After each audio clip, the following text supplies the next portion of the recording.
Welcome to another episode of Tables, Ladders, and Chairs. I'm your host, Eric, joined as always by my co host, T. T, how are you today? Doing all right. Good to hear. Yeah, don't adjust your screens there. We are here a little earlier than normal. Um, yeah, T here had the day off. I'm home from work and figured why not get this done because, Christmas season's coming. I got crap to do, unfortunately. And so, I didn't want another week to go by without us getting to get on here, talk about some of the things that have been going on in WWE. Um, gosh, it's been, 2 weeks. So we were just removed from Survivor Series and, all the important things that happened that night, like absolutely nothing.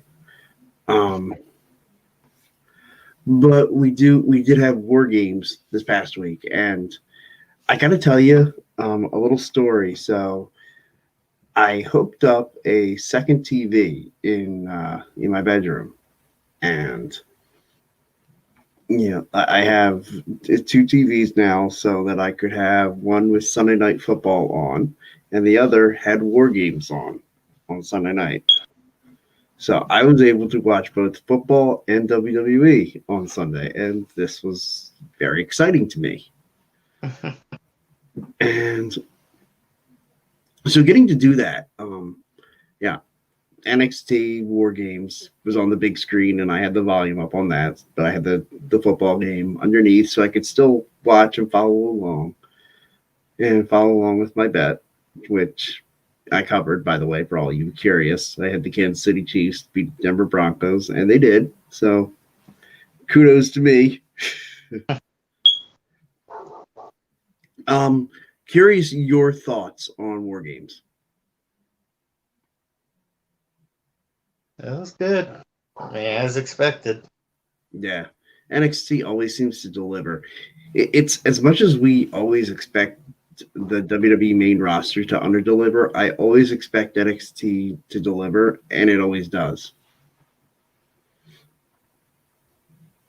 Favorite match, or just the Uh, match you want to talk about first, whichever way. and I don't actually remember that much, to be honest. I But know it feels like it was like a month ago. It was only what 5 days.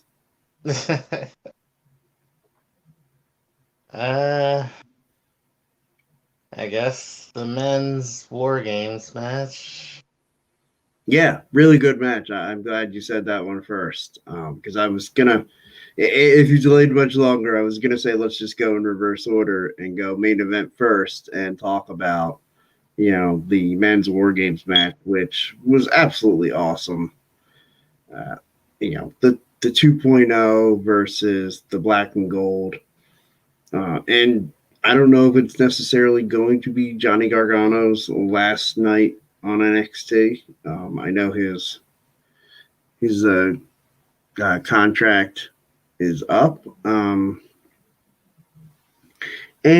I mean, he signed an extension just long enough to get through, War Games, and then came out and addressed the NXT universe on Tuesday night. Uh, Certainly hope this is not the end of Johnny Gargano in NXT, but man, it sure sounded like it. I mean,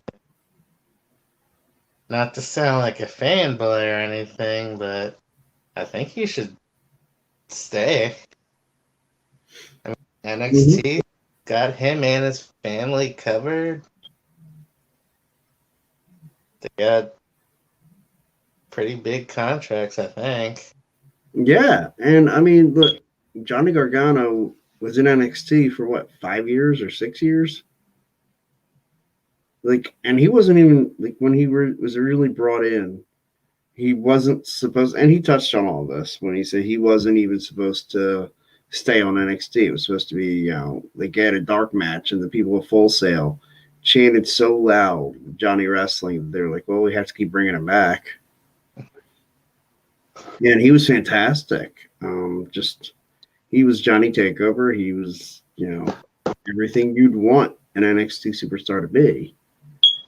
And I think it's a shame. Like, I know he's one of these, and I know Tommaso Ciampa is another one that just didn't want to get called up, and then because I think they were afraid of getting buried on the main roster, and they probably would have been. Just all the evidence points to they would have been buried. They'd like Johnny Gargano, if he were to come up to the main roster in 2 weeks, would be part of the 24/7 mob. Like that's what he would be. And I've always felt like they should use the 24/7 mob as like a stepping stone to go on to other things. And it's always been the spot you get buried in if you end up in that group. And it's a shame, like a Drew Gulak. I think they should be willing to do more with him. And I know when he was with Daniel Bryan, they did do more with him. But why he's buried there in the 24/7 group, to me, just makes no sense. And the same with, R-Truth has made that group relevant. And Tozawa, like I've seen so much personality from him. I kind of want to, I want to see them do more with him. Would you agree with that? Yeah, but at this point, it's kind of 24 division right there. Yeah, and what are your thoughts on it going to now Dana Brooke having it and nobody wanting to hit her? Well, that's good. I don't want to show them hitting a woman. Yeah, but there are little conniving things you could do. Like you remember how they used to do with the hardcore title? Like every now and then you'd see it, like something backstage where have her show up in an appearance somewhere, have a celebrity where who's not afraid to just roll her up and pin her, take it, and then have an R-Truth right there ready to swoop in and get his baby back. I'm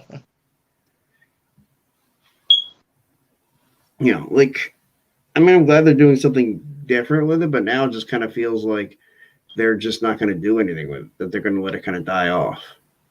Unless they're going to make it a women's championship now, which I'd be fine with. Well, it did look like they were doing some kind of, I guess, romance angle with Dana Brooke and Reggie. Which, whatever, sure. Yeah, I really liked the romance angle they did with Reggie and Nia Jax, but that was the extent of what, of course, Nia no longer with the company. Forgot that was a thing. I know. We've been trying to block out a lot of 2021.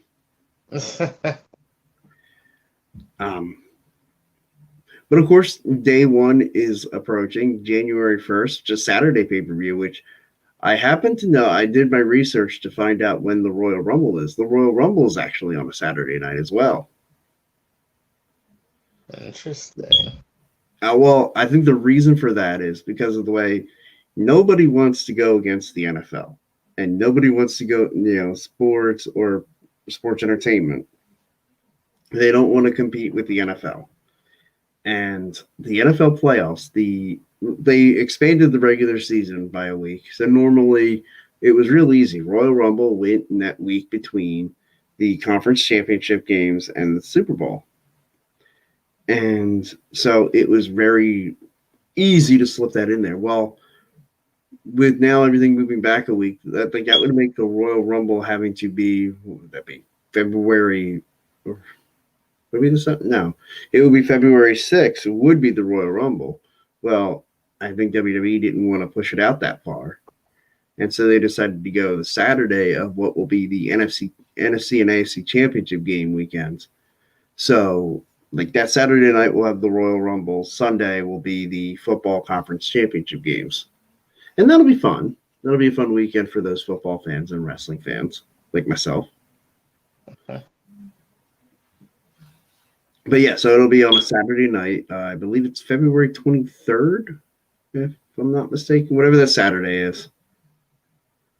Oh, but yeah, that will be the Royal Rumble. So excited for that.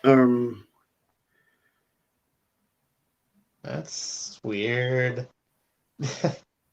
Yeah. But I guess they're not doing Elimination Chamber then?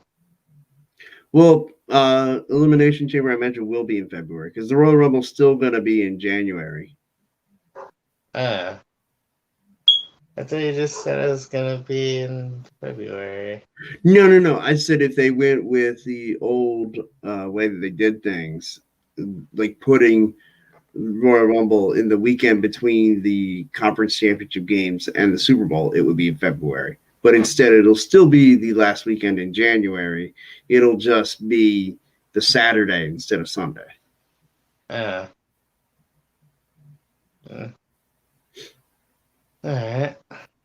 It'll be a fun weekend. So I would imagine they'll still do Elimination Chamber, probably, what would that be? February was the 13th, so February 20th, probably. If they're still doing the I thought, they don't announce a whole lot ahead of time. Like, what the main four are, the big four, the Royal Rumble, WrestleMania, SummerSlam, and Survivor Series. And it really does seem like all the rest are kind of subject to whatever they want to do.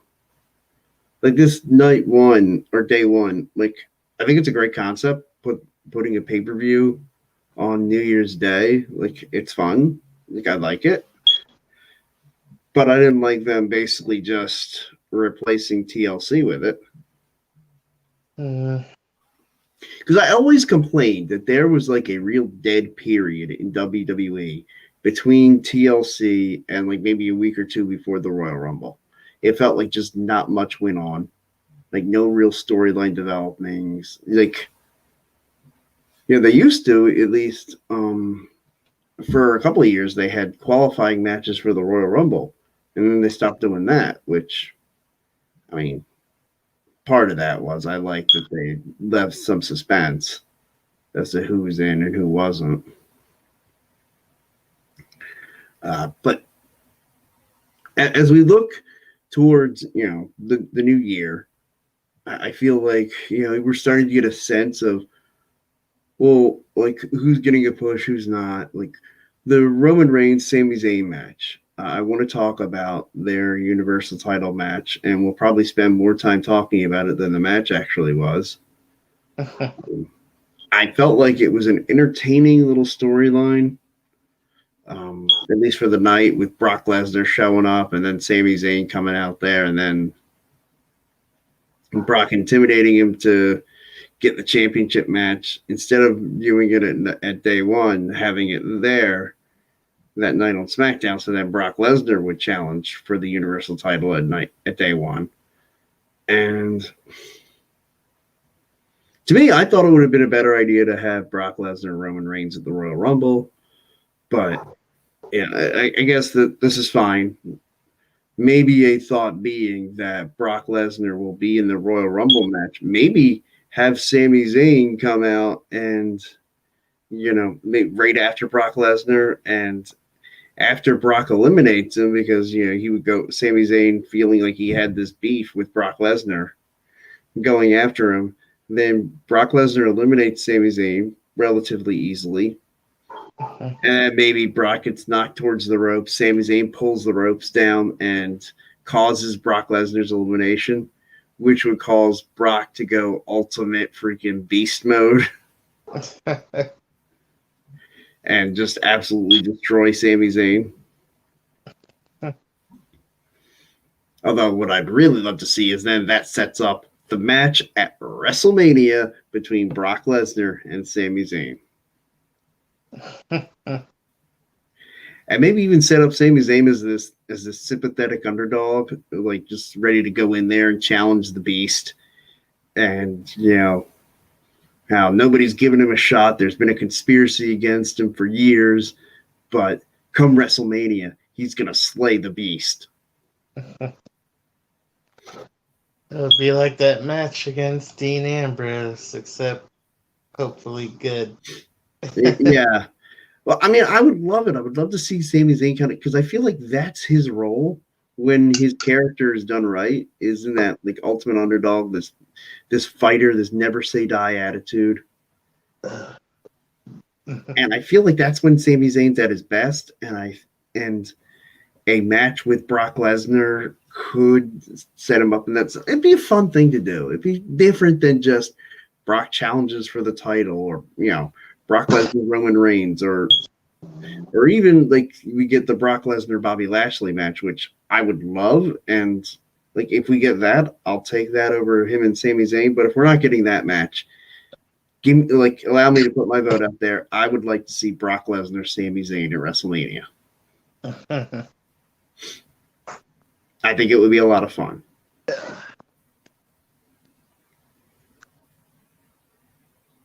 Are you with me? Yeah. You like that match? Yeah. But figure if they're not putting Bobby Lashley in any major title pictures, maybe they could start heading for Lesnar Lashley before it's too late. Well, I would love to see Brock Lesnar, Bobby Lashley. I believe that does belong. Like, again, this is an alternate idea to where if we're not going to get the match that I know we all want, which is Brock Lesnar, Bobby Lashley, that, hey, what about Brock Lesnar, Sami Zayn? Like, I feel like this is the time of year where they kind of throw stuff against the wall and say, hey, does this fit? Do you think this could work? And to me, I think that's something that could work. Now, also, I know I talked about this. I think Drew McIntyre winning the Royal Rumble, I think would be right to have Drew and Roman Reigns. Like, to me, everything screams right now you're trying to keep Drew McIntyre away from the title, at least for now, just so you could have it at WrestleMania. And so that's why it screams to me that we're going to have Drew McIntyre either win the Royal Rumble or win an Elimination Chamber match to get a Universal title match. And yeah, I would enjoy that. Roman Reigns and Drew McIntyre for the Universal title. I just feel like those two have great matches anytime they're together.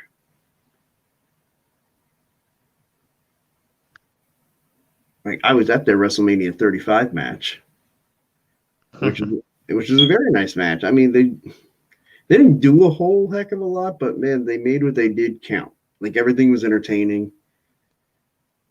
And I really think they could do that again. And will we finally get a new Universal Champion? Or are we just letting Roman Reigns keep it all the way until he faces The Rock at WrestleMania 39? You know? Because that's only what it screams now. Like, if you don't have Roman lose it at this year's WrestleMania, then you might as well just let him keep it and face The Rock at next year's WrestleMania. And probably keep it then, too. Just keep the title forever.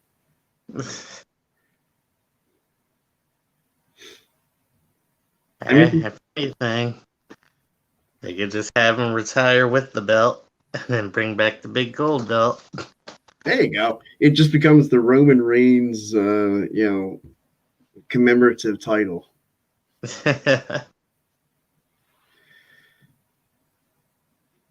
But okay, let's switch gears. So I want to talk about the WWE Championship and Biggie versus Seth Rollins versus Kevin Owens.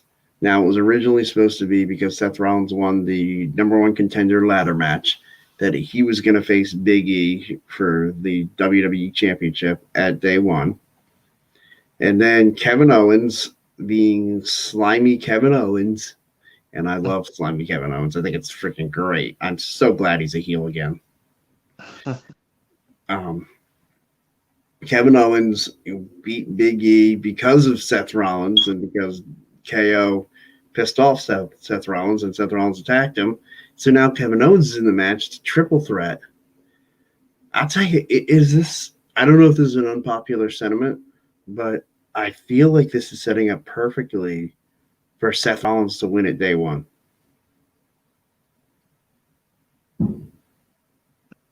Sure.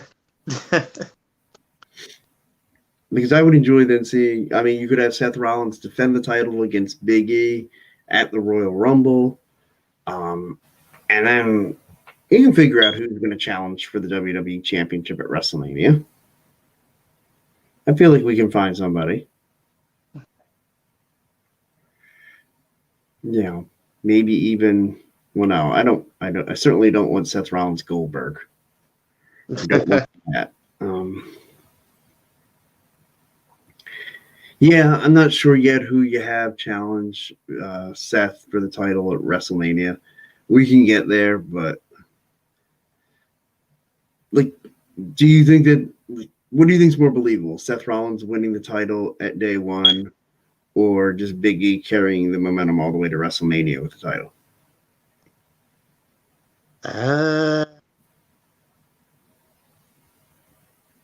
Not sure.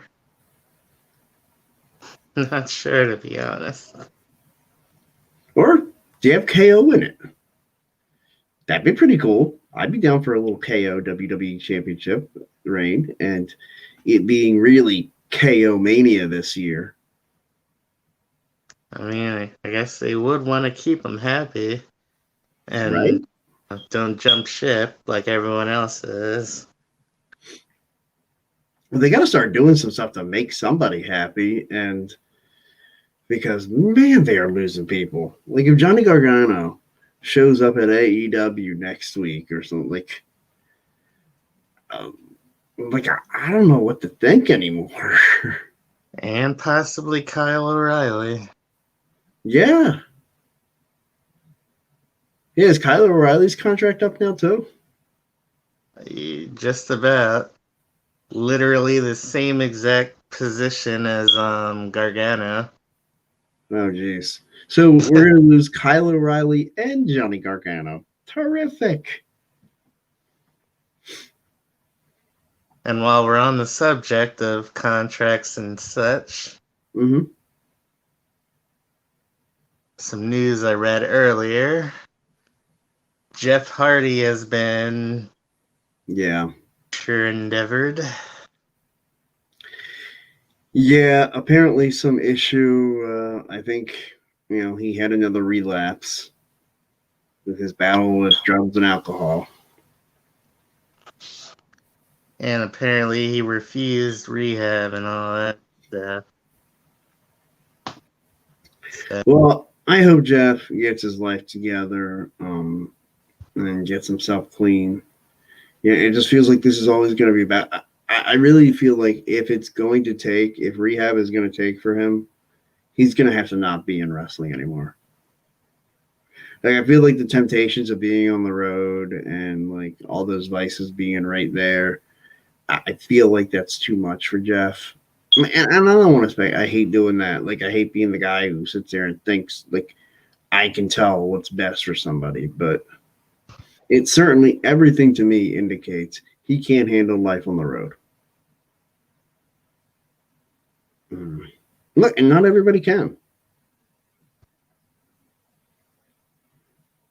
Because think it's kind of been like the same amount of time. Each time he had like a little relapse like this, think about how long it was when he was in TNA before he had a relapse. And then, he comes back, has a relapse, goes to WWE, has a relapse. Like, I want to see good things for Jeff. And I want to see him like be healthy as a person. Like, I feel like as far as his wrestling highlights, like we've seen the best and all we're going to really see out of Jeff. If he stuck around, like if say this didn't happen and Jeff was still wrestling right now, like what do you really think the future plans were for Jeff Hardy? Like, do you think they had any plans for him right now? I don't. well, I don't think he'd be the next Universal Champ or anything, but they did have some high hopes for him. I mean, he was the last man standing for SmackDown's Survivor Series team. Okay. He was the last man eliminated in that Yeah, the battle Black royal. Friday Battle Royal, yeah. So I mean, it's not like they gave up on him. No, but it certainly didn't seem like they had any real plans for him. Like it was just okay, have him be runner up a couple times with a couple things, but it was really like that was about making Sami Zayn the number one contender and challenging for the Universal title. Survivor Series was about Raw winning. Although they didn't really talk about the fact that the only match SmackDown won was the Universal Champion versus WWE Champion, Roman Reigns beating Biggie. That was the only SmackDown victory. At least on the main show. Like, I think the Usos defeated RK Bro. Did they? Or did they have... No. I think RK No, Bro won. RK Bro won. Oh, no, it was the U.S. versus Intercontinental Champion. I think Nakamura won by DQ over Damian Priest. Which they had to do on the pre-show. Which was dumb. Like, to me, there weren't that many matches that you had to put that on the pre-show. You could have put something else on the pre-show. But, like, maybe just have, like, you know, two young, up-and-coming, like a young easy for me to say. Young, up-and-coming star from Raw versus a young, up-and-coming star from SmackDown. One-on-one. And just... like yeah, like that should have been the pre-show match, and then we go in with the Survivor Series matches, the Raw versus SmackDown, champions, and the traditional men's and women's Survivor Series matches. But I digress. So it seems pretty clear to me that Johnny Gargano is earmarked for AEW, even with Grayson Waller attacking Gargano at the end of NXT. Like, I don't think that's going to do anything other than maybe, ignite the rivalry between him and LA Knight some more. But, like, honestly, I don't get that. Like, what is LA Knight supposed to be? He's supposed to be an annoying heel, like with a brash attitude. Well, now they've got him kind of as a babyface, or at least a tweener, because he's feuding with Grayson Waller. Grayson Waller's no babyface. He's as annoying as they come. God, I don't even know who's what anymore. Ever since they formed the War Games teams. Right. Like, was Braun Breaker supposed to be a heel?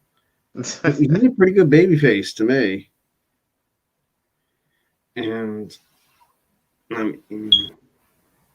that Anthony D'Angelo, like, I mean, he's funny. Like, I get a kick out of him the way he talks. But I'm assuming he's supposed to be a heel. And like I said, Grayson Waller, he's certainly a heel. Especially attacking Johnny Gargano and Johnny Gargano's farewell address, like that's as heelish as they come. So I don't know what maybe they're going to plan to have Grayson Waller. Well, I would assume at New Year's Evil will be Tommaso Ciampa versus Braun Breaker for the NXT Championship. And I mean, I'm going to say it, even though I know it's not going to happen. What I would love to see them do is go ahead and have Braun Breaker win the NXT Championship, call Tommaso Ciampa up to the main roster, maybe as a surprise entrant in the Royal Rumble, and then give Ciampa a legit run on the main roster. Like, I'm talking, like, I think we could see, well, the matchup I would want is Tommaso Ciampa versus AJ Styles at WrestleMania. And give them a good 20 to 25 minutes. let them just tear into each other. And have it start with a few, with a few promos, like on Raw, like where they just verbally spar with each other, and Champa talks about how, AJ Styles like was supposed to be this great independent wrestler, but was too good to ever show up at NXT, and say he comes into this ready-made program, whereas Tommaso Ciampa and the others at NXT, they built their own program because WWE didn't have a place for them. I think it could be a great story. It could be a great build-up of how, AJ Styles started off as this like anti-establishment guy, and now he's turned into the establishment. So, I just, again, think it could be fun. Think it could be, and it would be a great way to introduce Tommaso Ciampa to a new audience, and to introduce him in a strong way. Like, have the two of them go in there. And look, whether Ciampa wins or loses, I think him and AJ Styles would just have such a good match to where people will walk away saying Ciampa's a star. And I hope that they package it to or sell it to him like, hey man, like if you're ever going to come to the main roster, this is the time to do it. This is the way to do it, and to make it work. And WWE's got to be committed to making it work when he gets there. Like, don't bury him the way you did Keith Lee or Karrion Kross, just so you could fire them in a few months. Forgot that happened. Yeah. I do my best to block that stuff out too. Like the way they treated some of these guys who were NXT killers. Like, think of it. Like guys like Aleister Black, Karrion Kross, Keith Lee, Dominic Dijakovic. I mean, it's a miracle he still has a job as T-Bar. Like, what the heck even is that?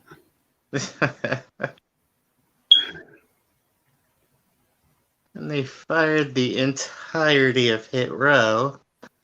Yeah, that was ridiculous. You did. Vince McMahon in WWE always talks about they don't give jobs, they give opportunities. Where's Hit Row's opportunity on the main roster? Did they even have a match on SmackDown? I know they cut a few promos. I don't recall. If they did have a match, it wasn't a very memorable match. But that's what I'm saying. Like, where was the opportunity for Hit Row? Don't sit there and preach to me. You give opportunities, and then you give that crap. Like the same thing they did to Sanity. Like, it's ridiculous. And now all those guys in Hit Row, they're going to go to either AEW or Impact Wrestling, and they're going to be stars there. And look, I basically have given up on Impact Wrestling. I've essentially stopped watching it, even though one of my favorite non-WWE wrestlers, Josh Alexander, won their world championship back in October. And Josh Alexander, if you've never watched him wrestle, you owe it to yourself to watch The Walking Weapon, Scott Alexander.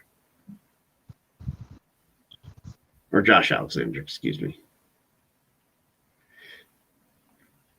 Like, he is a special kind of talent. And I keep thinking to myself, man, I'd love to see him sign in WWE. But I'm like, well, as long as it's in NXT, because I don't want to see the poor guy buried for 6 months before they finally fire him and let him go back to wrestling.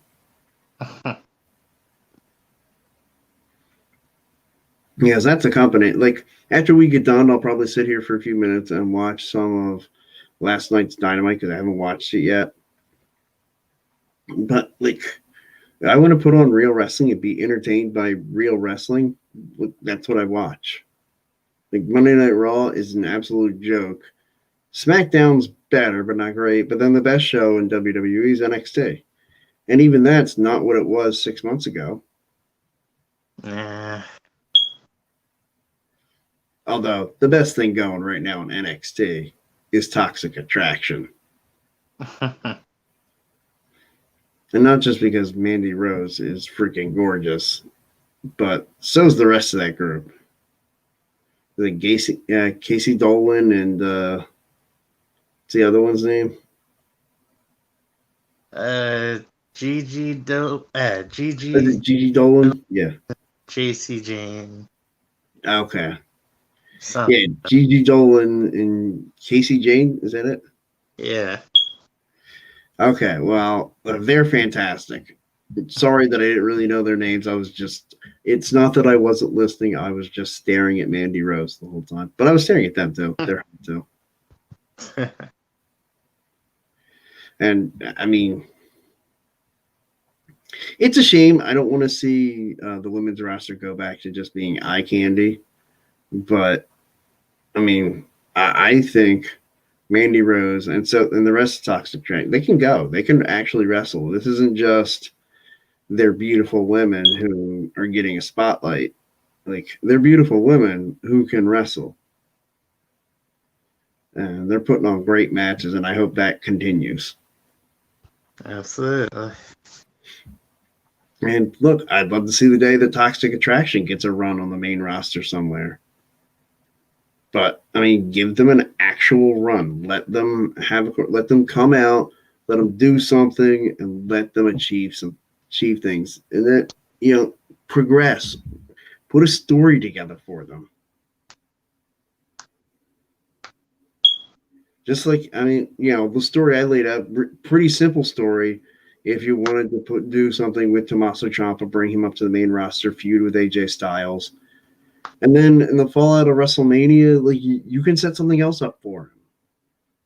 Like maybe he could be in the U.S. title picture, or there are things you can do with Tommaso Ciampa on the main roster. Like if you can't figure out how to use Tommaso Ciampa, that's a you problem. That's not a Ciampa problem. Unfortunately, Ciampa would end up paying for it, but.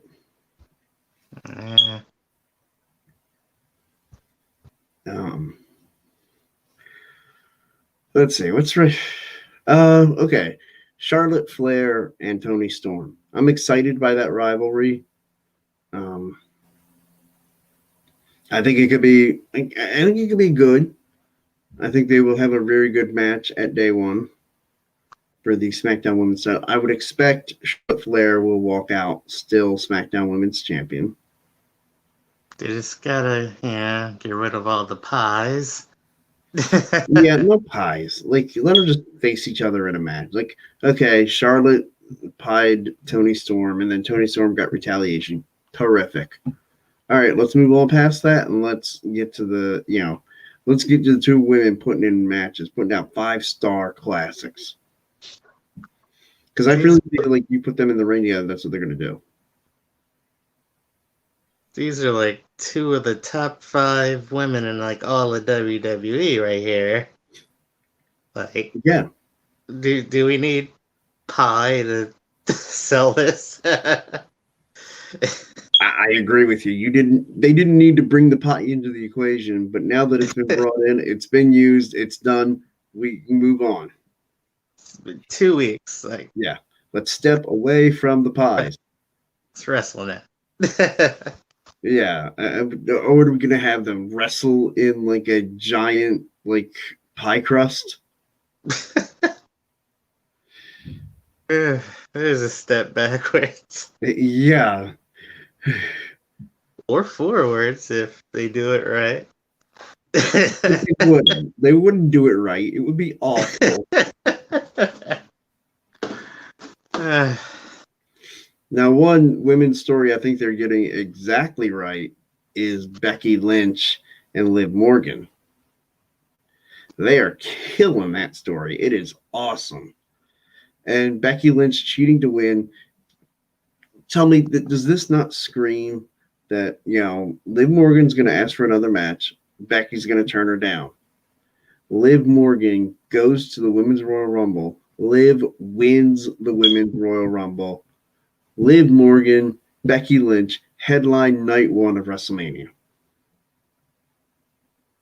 It's definitely believable.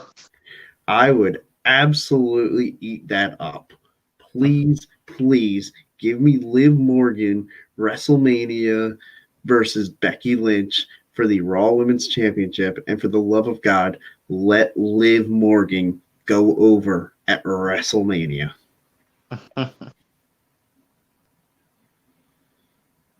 Would you right now? Now I know you're not going down the text to go to the event, but like if it were feasible, would you buy a ticket for that at WrestleMania? I'd consider it. Like if WrestleMania was in Philadelphia this year, would you be like, absolutely, I want to go because I want to see Becky Lynch lose to Liv Morgan for the Raw Women's Championship? Hey, if I didn't hate big crowds and small spaces, then yeah. Okay. See, you're proving my point there. Because to me, it's something like it's a great match. It's a great concept. It's something that would draw tickets. Well, okay, I think that's all that I got for us today. Everybody, thanks for joining us. Everybody from the live crowd, people have been checking in. Appreciate it. I'm not sure what this comment here even means. Vogue FYI. I don't know what any of that means. So that's why I didn't put it up there, because I don't want to advertise a comment that I have no idea like what that's about. So thank you, Naomi. Hope you enjoyed the show. Everybody else, hope you did as well. T, anything to add before we get out of here? Not really. Oh gosh, I almost forgot. We're gonna be another couple minutes. Did you watch your assignment? Yeah. Deadliest Game. Yeah, Survivor Series 98. Yeah. You enjoy it? Had you seen it before? I have not seen it before. It was alright. I mean, I thought this was gonna be an easy Austin walkthrough, but it wasn't. Right, yeah, you screwed over in the semifinals against Mankind. I didn't think Mankind was going all the way Right. to the last match either. Especially since his first opponent was the man who would eventually be Gilbert. Yeah, Dwayne Gill. But yeah, it's nice when you don't know what's coming.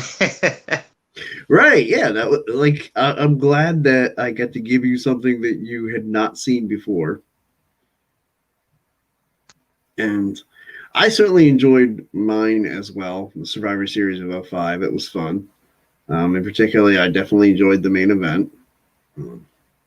And did you know Randy Orton had been the sole survivor at, what was it, the 2002, 2004, and then 2005 in Survivor Series matches? And so that was, yeah, to me, that was pretty significant that they did that with Randy. Orton's just setting records all over the place. Yeah, and God, I love the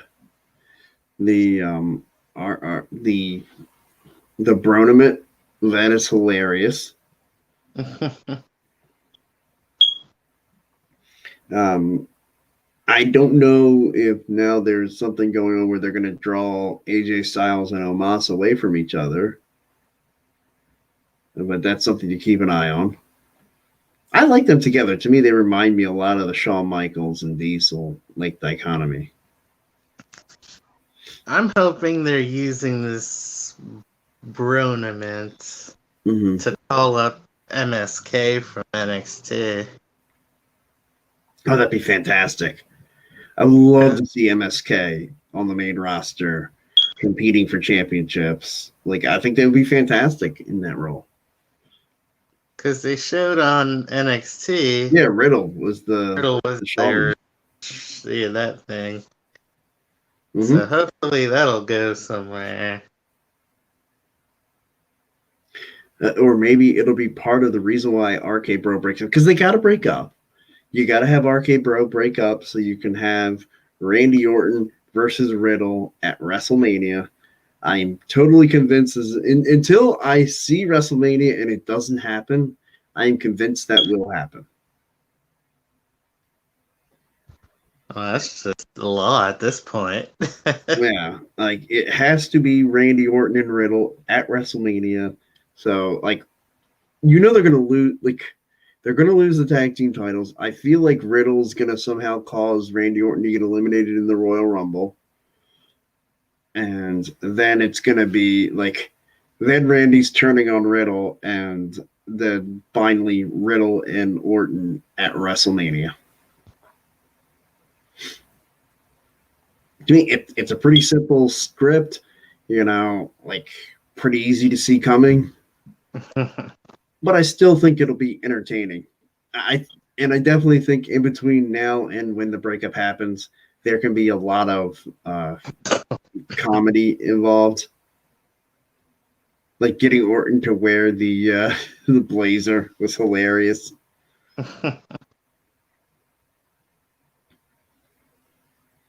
Like it was fantastic. I really enjoyed the tournament.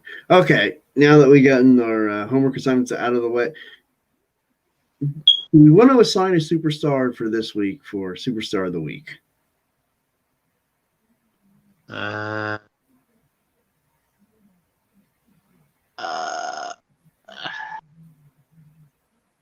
not good at picking. Okay, all right. I'll do it. We haven't done the Undertaker Superstar of the Week, have we? I don't think we have. All right, so Undertaker will be Superstar of the Week. I will assign to you.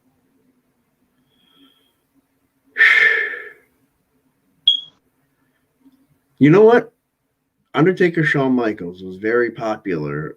Like a lot of people think that the Undertaker Shawn Michaels WrestleMania 25 match was the greatest match, like maybe in history.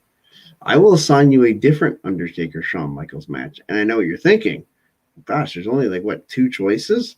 It's got to be either, their 26 match or it's got to be the Hell in a Cell match.